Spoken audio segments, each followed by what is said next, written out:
Video ನಿಮಗೆ ಇಷ್ಟ ಆಗಿದ್ರೆ ಸಬ್ಸ್ಕ್ರೈಬ್ ಮಾಡಿ, ಪಕ್ಕದಲ್ಲಿರುವಂತಹ ಬೆಲ್ ಐಕಾನ್ ನ ಪ್ರೆಸ್ ಮಾಡಿ. ಈ ಹೊಸ ವರ್ಷದಲ್ಲಿ ನಿಮ್ಮ ರಾಶಿಯ ಭವಿಷ್ಯ ಹೇಗಿದೆ ಎಂದು ಸಂಕ್ಷಿಪ್ತವಾಗಿ ಹೇಳುವುದಾದರೆ, ಈ ವರ್ಷದಲ್ಲಿ ನಿಮ್ಮ ಪಾಲಿಗೆ ಖರ್ಚುಗಳ ವರ್ಷ ಎಂದೇ ಹೇಳಬಹುದು. ಹೌದು ಸ್ನೇಹಿತರೆ, ಈ ವರ್ಷ ನಿಮಗೆ ವಿಪರೀತ ಖರ್ಚುಗಳಾಗುವ ವರ್ಷ. 100 ರೂಪಾಯಿಗಳನ್ನು ದುಡಿದುಕೊಂಡು ಮನೆಗೆ ಬಂದರೆ 110 ರೂಪಾಯಿಗಳಿಗೆ ಖರ್ಚು ಮನೆ ಬಾಗಿಲಲ್ಲಿ ಕಾಯುತ್ತಾ ಕುಳಿತಿರುತ್ತದೆ. ಈ ವರ್ಷದಲ್ಲಿ ನಿಮಗೆ ವಿಪರೀತ ಕೆಲಸಗಳ ಒತ್ತಡವಿರುತ್ತದೆ. ನಿಮ್ಮ ಕೆಲಸ ಮಾತ್ರವಲ್ಲದೆ ಬೇರೆಯವರ ಕೆಲಸಗಳನ್ನು ಮೈಮೇಲೆ ಎಳೆದುಕೊಂಡು ಮಾಡಬೇಕಾದ ಅನಿವಾರ್ಯತೆ ಬರುತ್ತದೆ. ಅಂದುಕೊಂಡ ಕೆಲಸಗಳು ಯಾವುದೂ ಸರಳವಾಗಿ ಆಗುವುದಿಲ್ಲ. ಪ್ರತಿಯೊಂದು ವಿಷಯಕ್ಕೂ ಸಾಕಷ್ಟು ಅಲೆದಾಡಬೇಕಾಗುತ್ತದೆ. ಹಾಗೆಯೇ ವರಮಾನವು ಹೆಚ್ಚಾಗಿರುತ್ತದೆ. ಜೊತೆಯಲ್ಲೇ ನಿಮ್ಮ ಅಭಿವೃದ್ಧಿಯೂ ಆಗುತ್ತದೆ. ಸರಕಾರದಿಂದ ನಿರೀಕ್ಷಿಸಿದ ಸಹಕಾರ ಸಿಗುತ್ತದೆ. ಆಸ್ತಿಯ ತಕರಾರು ಅಂತ್ಯವಾಗುತ್ತದೆ. ತಾಯಿಯವರ ಆರೋಗ್ಯ ಸುಧಾರಿಸುತ್ತದೆ. ಒಳ್ಳೆಯ ಮನೆಗೆ ವಾಸ್ತವ್ಯ ಬದಲಾಯಿಸುವಿರಿ. ಆರೋಗ್ಯ ಸುಧಾರಿಸುತ್ತದೆ. ಕೋರ್ಟ್ ಕೇಸುಗಳು ನಿಮ್ಮಂತೆ ಆಗುತ್ತವೆ. ಹಳೆಯ ಸಾಲಗಳು ಒಂದೊಂದೇ ಕಂತಾಗಿ ತೀರಿಸುತ್ತಾ ಹೋಗುತ್ತೀರಿ. ಪುಣ್ಯಕ್ಷೇತ್ರಗಳಿಗೆ ಹೋಗಿ ಬರುವಿರಿ. ಪ್ರಯತ್ನಿಸಿದರೆ ಮನೆಯನ್ನು ಕಟ್ಟುವಿರಿ. ಶುಭ ಕಾರ್ಯಗಳನ್ನು ನೀವೇ ಮುಂದೆ ನಿಂತು ನಡೆಸುವಿರಿ.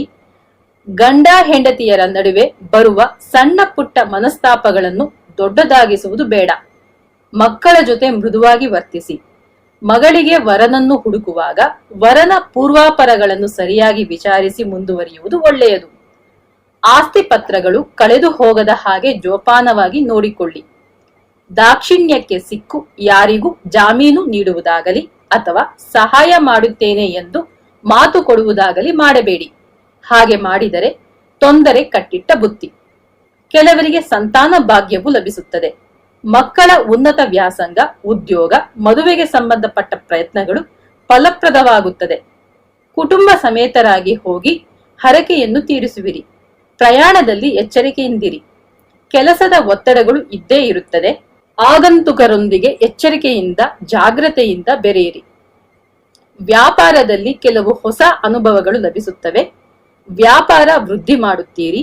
ಉದ್ಯೋಗದಲ್ಲಿ ಸಾಮರ್ಥ್ಯಗಳನ್ನು ಪ್ರದರ್ಶಿಸಲು ಹೊಸ ಅವಕಾಶಗಳು ಸಿಗುತ್ತವೆ. ಒಂದೇ ಸಮಯದಲ್ಲಿ 2-3 ಕೆಲಸಗಳನ್ನು ಮೈ ಮೇಲೆ ಎಳೆದುಕೊಂಡು ಕೆಲಸ ಮಾಡಬೇಕಾಗಿ ಬರುತ್ತದೆ. ಕೆಲಸದಲ್ಲಿ ಬಡ್ತಿಯನ್ನು ನಿರೀಕ್ಷಿಸಬಹುದು. ಹಳೆಯ ಸಂಬಳದ ಬಾಕಿ ಇದ್ದ ಹಳೆಯ ಸಂಬಳದ ದುಡ್ಡು ಕೈ ಸೇರುತ್ತದೆ. ಹೆಣ್ಣು ಮಕ್ಕಳು ವಿದ್ಯಾಭ್ಯಾಸದಲ್ಲಿ ಪ್ರಗತಿ ತೋರಿಸುವರು. ಹೆತ್ತವರ ಬಹಳ ದಿನಗಳ ಕನಸುಗಳನ್ನು ನನಸು ಮಾಡುತ್ತೀರಿ. ಗಂಡು ಮಕ್ಕಳು ಹುಡುಗಾಟಿಕೆಯನ್ನು ಕಡಿಮೆ ಮಾಡಿಕೊಂಡು ತರಗತಿಗಳಲ್ಲಿ ಪಾಠ ಪ್ರವಚನಗಳಲ್ಲಿ ಹೆಚ್ಚುವರಿ ಗಮನ ಹರಿಸುವುದು ಒಳ್ಳೆಯದು. ಕಲಾವಿದರು ವಿಮರ್ಶೆಗಳನ್ನು ಲೆಕ್ಕಿಸದೆ ಮುಂದುವರಿಯುವಿರಿ. ಹೊಸ ಹೊಸ ಅವಕಾಶಗಳು ಲಭಿಸುತ್ತದೆ.